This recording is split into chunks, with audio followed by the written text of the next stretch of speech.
You might call me a curious guy. And I guess it started with my late grandma's curry.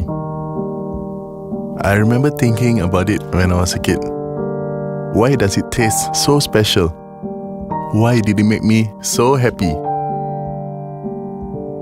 I've been searching for the secrets of great cooking ever since. It helped me learn how to make good satay when I started out.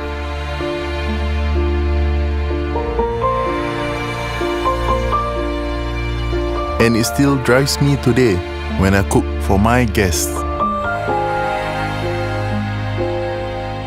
Whenever I see chefs create magic, I ask them, "Chef, how did you do that?" This reminds me to keep learning and improving my skills. And also to share my passion with others. I've come a long way, but I know there's still more to go in my culinary journey. Someday, I'd like to have my own food truck, or even be an executive chef. And maybe one day, I'll discover the secret to my grandma's great curry.